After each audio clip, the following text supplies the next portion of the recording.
And my first memories are when he was the... There was a time when Chip Foose wasn't just a name. He was a movement. An artist in a garage coat. A gearhead with the soul of a sculptor. To car enthusiasts around the world, he wasn't just building hot rods. He was reimagining what was possible on four wheels. You didn't just watch a Foose build. You felt it. The curves, the lines, the stories etched into metal. Every vehicle he touched carried a piece of his philosophy. That design and emotion should travel together, fast.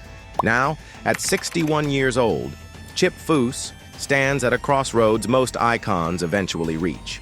The spotlight isn't as bright, the shows don't air as often, and the once daily roar of the crowd has quieted to a respectful hum.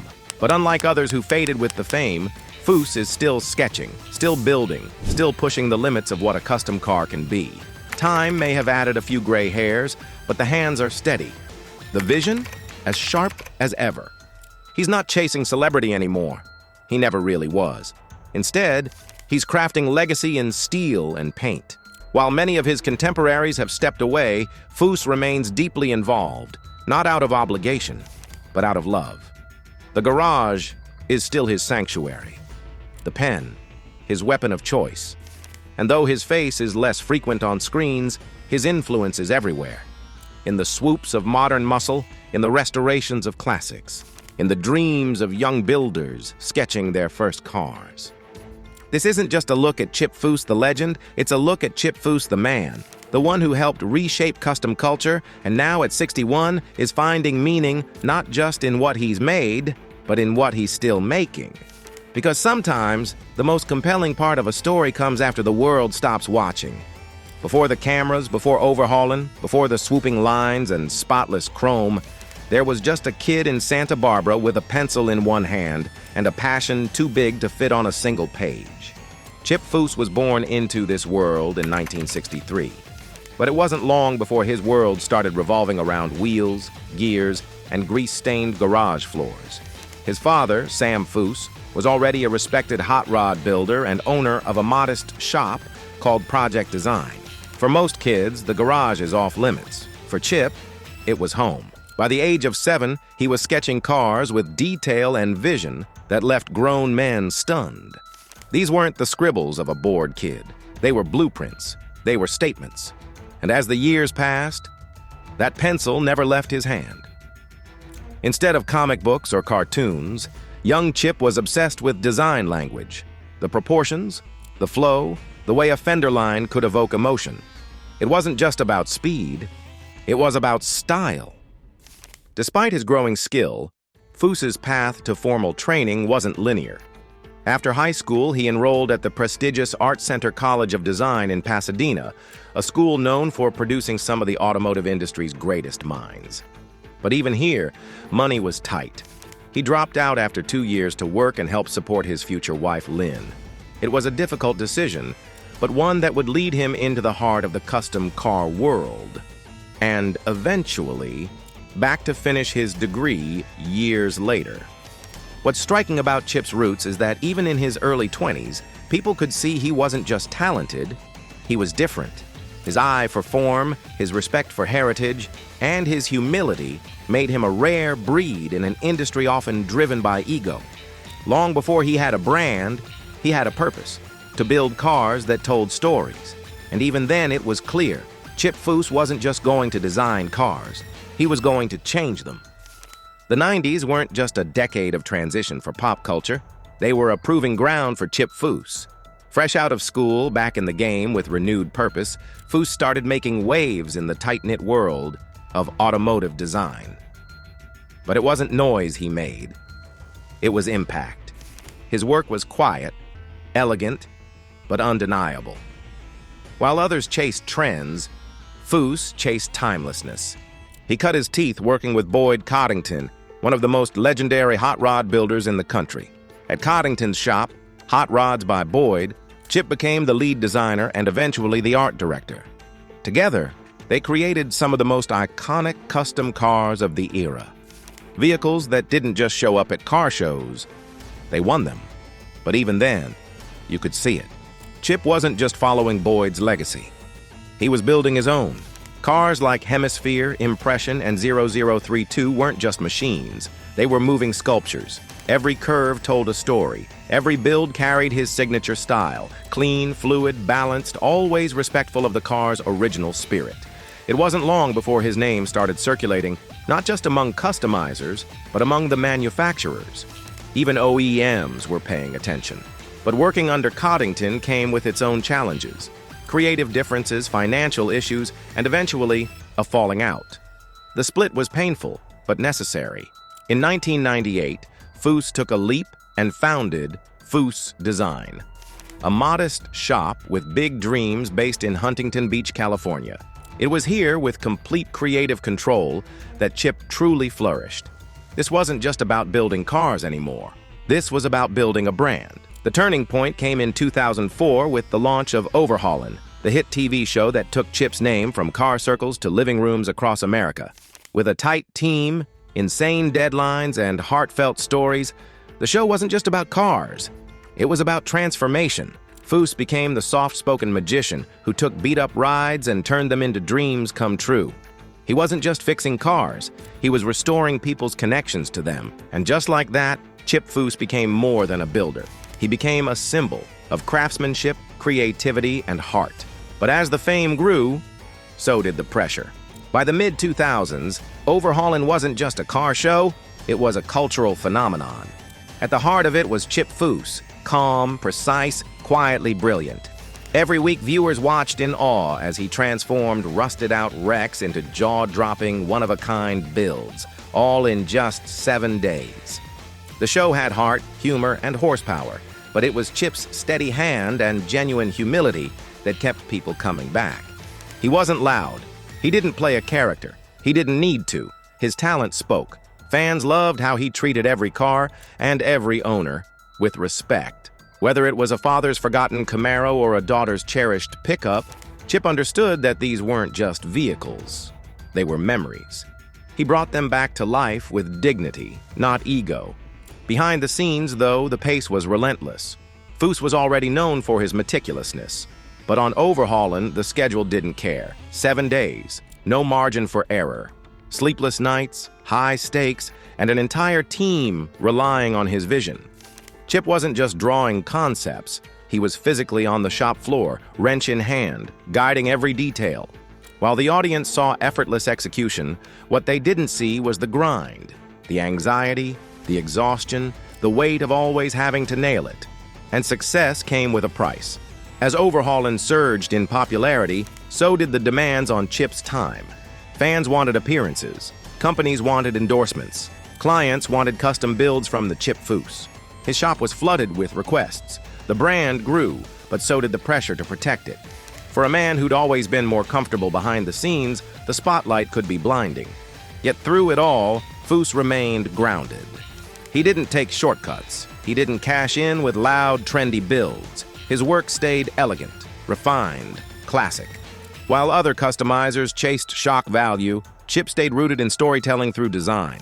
Every car that rolled out of Foose Design didn't just win trophies, it made people feel something.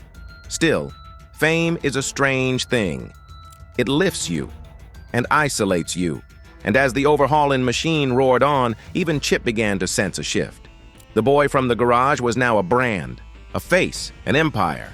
But what happens when the machine starts running too fast? Success has a way of sneaking up on people, not just the weight of it, but the consequences. For Chip Foose, what started as a dream career had become a never-ending cycle of deadlines, expectations, and pressure to perform. Overhaulin was a smash hit, Foose Design was thriving, and Chip had become the most recognizable custom car builder in the world. But behind the calm smile and the sketches was a man who hadn't truly stopped moving in years. When you build your name on perfection, there's no room for fatigue, no excuses. Every car that left the Foose shop had to be flawless, not just for the client, not just for TV, but for himself.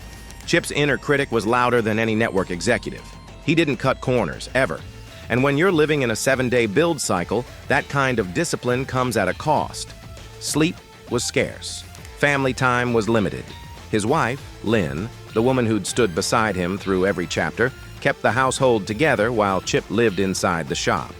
Their kids were growing up, and he was missing milestones. But how do you walk away when your dream finally comes true? How do you slow down when the world keeps asking for more?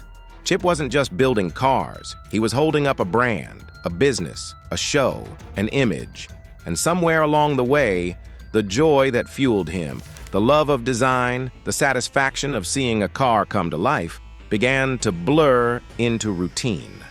Deadlines took priority over passion, and while fans saw the legend working his magic, few saw the exhaustion behind the eyes of the man who hadn't taken a breath in years. The fame he never asked for had trapped him. Every handshake, every photo, every convention, it added to the invisible load on his back. And though he never showed it, those close to Chip could feel the weight. The warmth in his eyes was still there, but it flickered now. The soft-spoken genius who once worked for the love of the craft was now surrounded by cameras, contracts, and commitments he couldn't escape. He kept pushing, because that's who he was, a builder, a leader, a perfectionist. But when the cameras stopped rolling and the garage lights dimmed, what was left? A man trying to catch his breath in the silence. A man wondering when, or if, he'd ever slow down enough to live again. By the early 2010s, the burnout could no longer be ignored. Overhaulin had run its initial course, wrapping up in 2008 after 5 intense years and over 70 builds. For fans, it was the end of an era. For Chip Foose, it was something else entirely, a moment to finally exhale. But slowing down wasn't easy for a man who had lived full throttle for decades. Chip had built his entire identity around output, creating, delivering, exceeding expectations. Without the ticking countdown of Overhaulin, there was a silence he wasn't used to. It was both relief and unfamiliar territory. He was free to breathe, to think, to feel. But it came with questions he hadn't had time to ask himself in years. Who was Chip Foose without the cameras, without the daily deadlines, without the crowd? At first, he poured his time back into Foose design. The shop still buzzed with life, and custom builds continued to roll out the door. But now, Chip had more freedom to handpick projects, slow the pace, and reconnect with the craftsmanship that first drew him to the garage as a child. The sketches became more personal again, the builds more intentional. But even with the renewed creative control, something still lingered. A sense of emptiness, where purpose used to be defined by the roar of the deadline and the payoff of the reveal. Away from the set, Chip also found himself reconnecting with his family.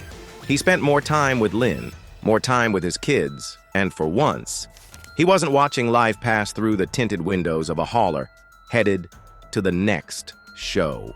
He started to reflect, not just on his career, but on how much of it had blurred together in a storm of speed and expectations. Still, that itch, the one that drove him since childhood, didn't disappear. The artist within him still needed expression. The builder still needed a project. But he'd learned a hard truth. You can't give the world your best if you got nothing left for yourself. In that stillness, Chip Foose began to rediscover balance. Not perfect balance, because that's not how his mind worked, but enough to recognize that success doesn't mean sacrificing yourself for the applause. Sometimes, the greatest rebuild isn't a car. It's your own life. In 2012, after 4 years away from television, Overhaulin came back. But this time it was different. The announcement sparked excitement among fans who had long missed the magic of Chip Foose and his team transforming forgotten beaters into showstoppers. But for Chip, the return wasn't about picking up where he left off. It was about rewriting the rules. His rules. After years of burnout, he wasn't interested in running himself into the ground again for ratings or relentless deadlines. From the outset, this second run of Overhaulin had a different tone. The builds were still stunning, the reveals still emotional, but behind the scenes, Chip was working with new boundaries. The production schedule was more manageable, the environment less chaotic. He had learned to say no, a word that used to feel foreign in the fast-paced world of deadlines and deals. Chip also returned with something more powerful than creative vision: perspective. He didn't just want to build cars, he wanted to tell stories. The show became less about the speed and spectacle and more about the people behind the vehicles. Veterans, survivors, everyday heroes. And in helping them, Chip began healing parts of himself too. But even as Overhaulin reclaimed its place in automotive television, it was clear to many that this was a softer, more grounded version of Chip Foose. He still wore the same shop uniform, still held the pen with that legendary precision, but the weight in his eyes had shifted. He wasn't chasing legacy anymore. He was living it, quietly, intentionally, with fewer cameras and more conscience. The second run of Overhaulin would go on until 2015 and briefly again in 2020, giving fans one last glimpse of the master at work. But as the episodes slowed and the noise faded once more, Chip didn't fight it. He didn't mourn the spotlight. He let it go, this time with grace. The comeback wasn't about reclaiming relevance. It was about closure, about proving, mostly to himself, that he could still do what he loved without losing himself in the process. And that, in its own quiet way, was the most important overhaul of all. In today's world of car culture, speed isn't just for the street, it's in the algorithms. Instagram builds, TikTok reveals, overnight sensations born from hashtags and viral clips. The scene has shifted, and so has the audience. And somewhere in that ever-accelerating blur, the name Chip Foose feels quieter. It's not that he's forgotten. Far from it. Among customizers, purists, and anyone who grew up watching Overhaulin, Chip Foose is still revered. His design lines are instantly recognizable. His craftsmanship unmatched, his builds timeless. But in a culture chasing trends and shock value, timeless can start to feel like yesterday. Foose's cars don't scream for attention. They whisper with elegance. Clean lines, perfect proportions, subtle touches that reward a second glance. In a world obsessed with wide-body kits, aggressive camber, matte wraps, and neon underglow, Foose's designs seem almost restrained, classic, refined, and sometimes to a younger generation that reads as outdated. It's not a knock on his talent. It's a reflection of a cultural shift. Car culture today is louder, faster, more fragmented. YouTubers with wild builds pull millions of views. Creators who weld together Junkyard Frankenstein projects for laughs are the new icons. Meanwhile, Chip's sketches, meticulous, hand-drawn visions, feel like relics of a different era. Beautiful relics, but relics all the same. And yet, that's part of what makes his legacy so complex. Because while others chase the next viral moment, Foose's work remains steady, solid. His builds aren't designed to trend, they're designed to last. He still believes in symmetry, balance, and respect for the original form. He's not trying to shock you, he's trying to move you. And that doesn't always land on a trending page, but it still resonates in the hearts of those who understand the language of lines and curves. But Chip knows the industry is moving on. He's not bitter, not trying to chase it. In interviews, he's expressed admiration for young builders pushing boundaries. He's not competing with them, he's hoping to inspire them. Even if they don't always speak his design dialect, the goal is still the same: to create something unforgettable. Foose's legacy may not be center stage anymore, but it doesn't need to be. It's in the blueprint of every builder who values detail, in every garage where someone sketches out a dream, and in every person who looked at a car once and, for the first time, saw art. As Chip Foose moves deeper into his 50s, the once tireless workaholic has had to slow down, not just because of age, but because of the toll his work has taken on his body. The man who once seemed indestructible, whose hands could craft anything from a ground-up custom car to the smallest detail with perfect precision, now grapples with the physical realities of decades spent bending over metal, welding, and building. Chip's body, like his cars, has seen wear and tear. Years of kneeling, stooping, lifting, and creating, it all catches up eventually. In interviews, he's opened up about his back problems, the wear on his joints, and the toll of relentless hours in the shop. For someone who has built a career on perfection and constant motion, it's a humbling shift. But unlike many in his position, Chip has never been one to complain. Instead, he's adapted. His shop, once the epicenter of his creative process, has slowed down. But that doesn't mean Foose has stopped designing. He's just learned how to pace himself. Fewer all-nighters, more breaks. The years spent perfecting the art of car design have led him to a new phase, one where balance and longevity are as important as the perfect finish on a build. And while his work now comes in shorter bursts, it's just as thoughtful and impactful.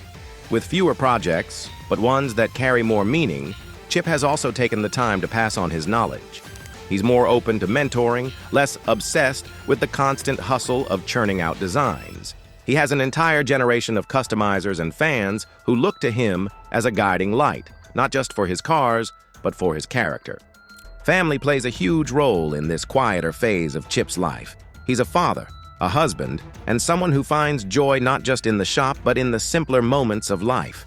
Despite the public-facing persona of the driven designer, Chip's private world is far more about nurturing relationships and slowing down the pace.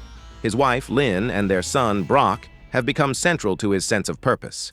They remind him that there's more to life than the roar of an engine and the flash of chrome. And while Chip Foose may not be making the same type of headlines that once defined his career, his presence is still felt. His work remains influential.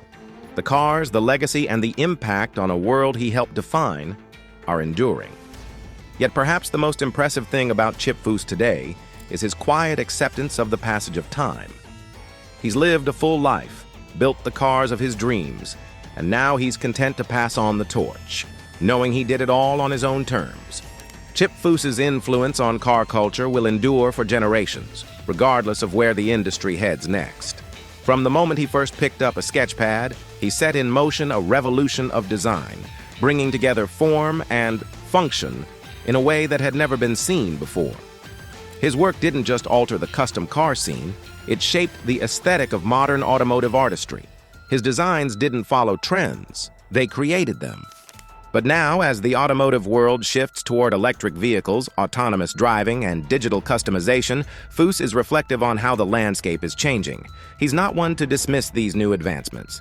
Instead, he sees them as the next chapter, a natural progression of the industry he helped push forward.